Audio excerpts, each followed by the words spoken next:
à part la Kedusha qu'il y a dans les jours de Yom Tov, il y a d'autres choses particulières pour chaque Yom Tov, chaque période du calendrier juif. Chacun selon sa particularité. Et la racine euh, de chaque fête que Akadosh Baruch Hu a fait avec sa Chorma Eliona, avec sa grande sagesse, c'est lié à ce qui s'est passé au moment originel. C'est-à-dire que quand on va arriver, nous, on va avancer dans le calendrier, on va cogner Pessah, et bien, comme à Pessah, les Juifs ont été libérés d'Égypte, nous, quand on va arriver le jour de Pessah, on va pouvoir avoir en nous un potentiel que l'on doit puiser, que l'on doit se préparer pour, on va en parler, de libération. Okay, pareil à Shavuot, vous le savez, il y a un potentiel de Kabbalat Torah. On est jugé sur la Torah. Pareil à Sukkot, le potentiel de se mettre à l'ombre d'Akadosh Baruch Hu et de s'en remettre à Akadosh Baruch Hu. Et donc, c'est ça que nous dit le Ramchal. Et c'est ça c'est quelque chose qu'il faut savoir. Yom Tov, c'est pas juste, on va manger, on va boire, on va faire le seder. Il y a quelque chose au niveau spirituel que chaque juif, c'est pas kabbalistique, je vous dis, c'est simple, c'est le Ramchal. Chaque juif, il doit pouvoir, par exemple, à Pessah, prendre des forces pour dégager des choses qui l'embêtent. Okay, ou à Shavuot, de recevoir encore plus la Torah sur lui, une part de Torah. Regardez les cours qu'on avait fait sur Pessah. Il y a une part de Torah qu'on peut faire par notre filote, par notre demande, par notre préparation, pour l'apprendre pour toute l'année. Et ça, c'est quelque chose qu'il faut savoir. C'est pas juste on mange, on boit, on est en famille. Il y a une préparation à faire. Et donc, pour avoir cette chose-là, cette nuit du Seder qui est très Gdosha, vous savez que Rivka regardait Targum Yonatan Venusiel quand elle a dit à Jacob, vas-y, déguise-toi en Esav et va prendre les brachot. Elle lui dit, mon fils, on en parlera, mais mon fils, cette nuit où les portes de la rosée, c'est les portes de la bracha, c'est pour ça que Yitzhak veut te bénir cette nuit-là, va vite maintenant. Donc c'est une nuit particulière, mais on n'arrive pas comme ça sans préparation. Le Rav dit à quoi ça ressemble? C'est comme quelqu'un qui est tombé dans un puits. On lui jette une corde. On lui dit attrape-toi à la corde. Il dit non. On ne peut pas te monter si toi tu n'attrapes pas la corde. Il y a 30 jours avant Pessah. Moshe Rabbeinu a institué, dit l'Agmara, 30 jours avant chaque fête, on apprend, on parle, on discute, on s'entretient, on donne des cours sur les lois de chaque fête. Et donc, depuis la sortie de Purim, on se prépare. On doit se préparer parce que sinon, on va arriver comme des fleurs et on va rien. C'est comme un type qui arrive aux Jeux Olympiques et qui ne se prépare pas. Il va rien réussir. Il doit se préparer. Et c'est tellement kadosh la nuit du Seder que si on ne se prépare pas, on n'est pas. C'est comme un keli. Il faut préparer le keli. Il faut être kli qui boule. Okay, et il faut savoir aussi que on en a parlé dans les cours sur le Homer l'année dernière que Akadosh Baruch Hu nous fait un cadeau la nuit du Seder. Nous, on ne le sent pas. Comme disent nos chachamim, ou lo chazé, vembazalo chazé. Lui ne sent pas, mais son âme le sent. La nuit du Seder, Akadosh Baruch Hu nous fait un cadeau de spiritualité pour notre âme extraordinaire. Et c'est un cadeau. Mais il faut bien sûr un peu être préparé. Le mec qui passe, qui n'est pas du tout dans l'ambiance du Seder, du soir du Seder, il ne s'est pas préparé ces 30 jours-là. Mais quand même, il nous donne quelque chose d'extraordinaire, comme un flash. Et c'est un flash tellement fort que regardez dans la halakha, Chachamim ne nous disent pas, après le Seder, vous allez vous coucher.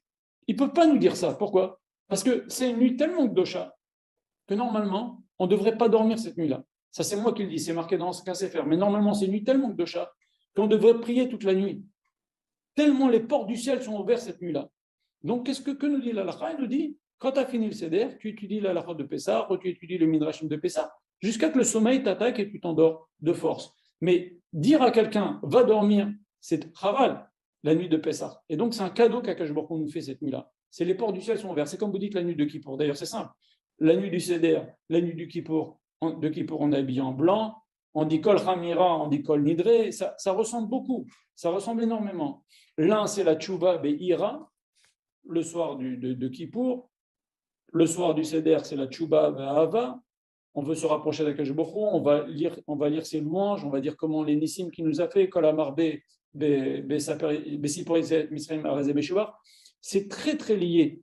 Et donc, c'est quelque chose de spécial. Mais maintenant, ce cadeau-là qu'on a, il y a tout le travail du Homer qui va être de récupérer ça pouvoir le conserver par notre effort personnel. chaque jour de travail de Mida, pendant 10 Rachamim, chaque jour de travail sur une Mida, pendant le Homer, c'est comme si on faisait 8 jours, par exemple, on a envie de faire un travail sur la modestie, et bien pendant le jour de Homer, un jour de Homer, on travaille sur la modestie, c'est comme si pendant 8 jours pendant l'année, on avait travaillé sur la modestie. Il y a une aide divine. Et donc, ce travail-là qu'on va faire sur les 48 Mahalot de la Torah, qui sont cités à la fin de Pirkei Avot, eh ben, c'est ça qui va nous préparer pour recevoir la Torah à Shavuot. Mais, je vous rappelle, il y a un flash comme ça la nuit du Seder. Et pour ça, il faut tirer la corde. Il faut l'accepter. Il faut se préparer. Et c'est, bien sûr, il y a tous les préparatifs de Pessah, mais il y a aussi le niveau des préparatifs spirituels. Bien sûr, la halachot, bien sûr, etc. Mais aussi vouloir comprendre ce qui se passe le soir du Seder. Ça, je vous ai un petit peu expliqué, mais on va en parler dans les prochains cours, Bezrat Hashem. Donc, il faut, tous ces préparatifs-là, c'est ce que nous dit le Ramchal. On va arriver à une fête, c'est nous qui connaissons la fête, on doit se préparer pour pouvoir puiser. D'ailleurs, c'est ce qu'on avait dit aussi dans le cours sur Purim, Imnizera Yehudim. Les Juifs, ce n'est pas seulement la descendance des Juifs, les Juifs sèment. On a semé, Akadosh Baruch Hu nous a semé des choses pendant les fêtes de Shavuot, de Pessah, de Sukkot, et nous, on vient, on puise. On puise pendant ces fêtes-là. Voilà. Maintenant, il faut voir que pour faire le lien avec ce que je vous ai dit tout à l'heure au sujet de Shabbat Hagadol, la Messirut Nefesh que les Juifs font à Shabbat Hagadol, ça fait encore plus pour eux que les 10 plaies. Puisque malgré les 10 plaies, les Juifs, ils n'étaient pas réouïm de sortir. On le dit dans la Gada de Pessah, Bedamaïr Chayir, Bedamaïr Chayir, avec les 200, tu vas vivre. Le sang de la Brit Mila, et le sang du Korban Pessah qu'on a mélangé, qu'on a mis sur les frontons à l'intérieur, peu importe. Et grâce à ça, on est sorti d'Égypte. C'est pas que les Juifs, ils ont vu des miracles, ils ont vu les Égyptiens être punis, ils ont vu l'intervention d'Hachem sur terre, sur les animaux, dans la nature, le soleil, etc. On a vu ça, ça les a pas fait faire tchouva pour mériter de sortir. Qu'est-ce qui nous a fait sortir? Comme on dit dans la Gada de Pessah, tu étais dénudé de mitzvot. La seule chose qui nous a fait mériter de sortir, c'est à partir du moment où on a fait la Messirut Nefesh de Shabbat Hagadol, de prendre le Dieu des Égyptiens et de faire aussi la Brit Mila. Ça, c'est ça qui a fait beaucoup plus que les 10 mois qui se sont précédés, où les Juifs voyaient des Nissim, on voyait la main d'Hachem, mais ça ne les a pas fait mériter. Il n'y a pas eu un mouvement de Teshuvah qui a précédé ce Shabbat Hagadol. Ça, il faut le savoir. On était encore en 49e degré de Touma. S'il n'y avait pas eu ces deux mitzvot-là, de Messirut Nefesh, parce qu'Akadosh Baruch Hu, qu'est-ce qu'il voulait? Il voulait nous donner un mérite. Parce qu'Akadosh Baruch Hu ne donne rien gratuit. Mais il fallait un petit mérite. Mais il nous a donné 10 fois plus par rapport à ce mérite. Mais il fallait un petit mérite.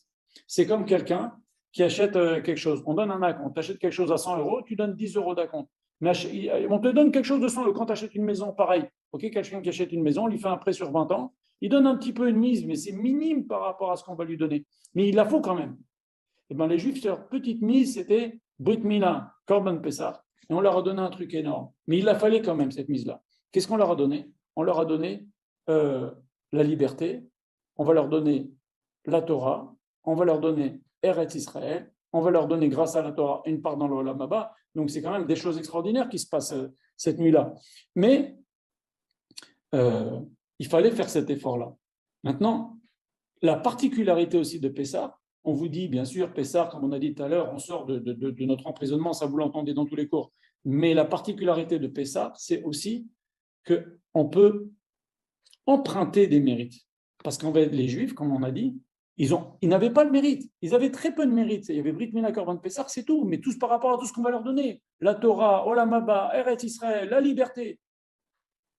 C'est rien. C'est rien, ces deux petites mitzvot qu'ils ont faites, qui sont quand même, ils ont fait Messirut Nefesh. Les deux, c'est Messirut Nefesh. Et les deux, je vous fais remarquer, c'est la seule mitzvah positive sur laquelle il y a Karet, c'est la Brit Mila. La seule mitzvah négative, une des mitzvot négatives sur laquelle, excusez-moi, les deux mitzvot positives où il y a Karet, tous les interdits de Karet, c'est des négatifs. Il n'y en a que deux qui sont positifs, c'est Brit Mila, Korban Pessah. Donc, ils ont fait cet effort-là. Mais on leur a donné énorme. C'est une petite mise de fond, on va dire. Et en vérité, on a emprunté. En fait, on a fait un emprunt. Et à Pessah aussi, on peut emprunter. On peut pas non seulement on peut sortir des choses qui nous Mitzraïm, nous limitent, mais on peut emprunter des shruyot. Qu'est-ce que c'est? Regardez, il y a 2 fois dans la Torah où on nous dit de faire persumenissa, de faire multiplier le miracle. Et à quel prix? C'est les seuls halachot où, pour des mitzvot positifs, on doit être prêt à vendre tous nos biens, même nos habits. C'est bizarre. L'halakha dit que pour ne pas transgresser un interdit, on doit donner tout notre argent. Mais pour faire une mitzvah positive, on donne jusqu'à 1/5 de nos biens. Okay, j'ai pas d'argent j'ai pas de tefilin. Et les tefilin, ça coûte très très cher, par exemple. Je dois aller jusqu'à 1/5 de mes biens pour faire une mitzvah positive. Très bien. Et là, on te dit pas 1/5, 5/5 tu donnes. Tous tes biens tu donnes pour faire les bougies de Hanouka, les Arba Kosot. Pourquoi?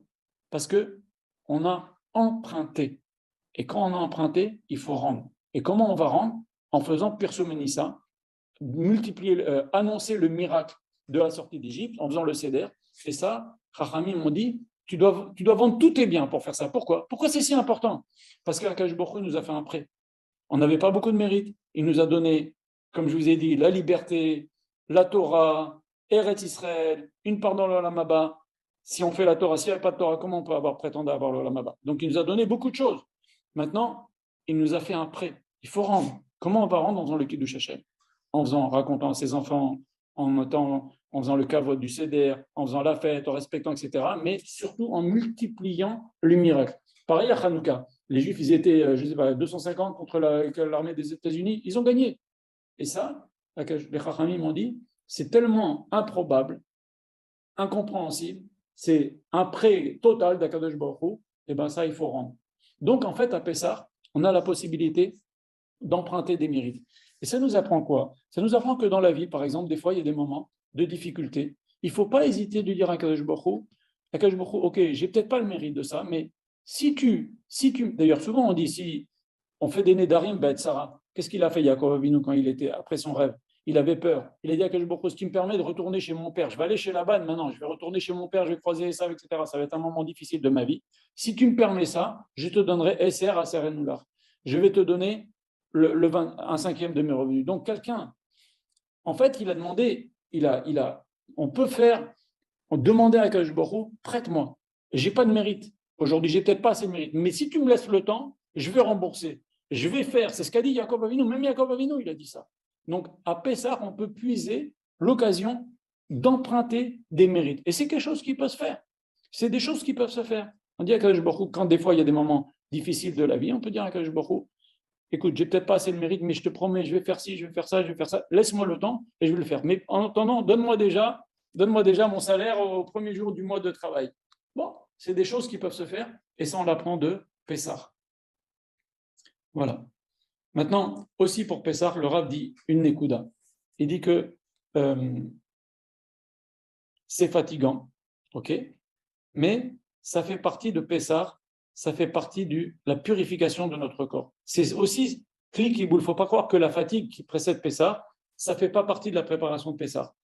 À part au niveau halachique pour avoir une maison propre, mais la fatigue du corps, ça prépare aussi à recevoir ce que j'ai dit tout à l'heure, ce flash de Rochaniut qu'on va avoir le soir du Seder.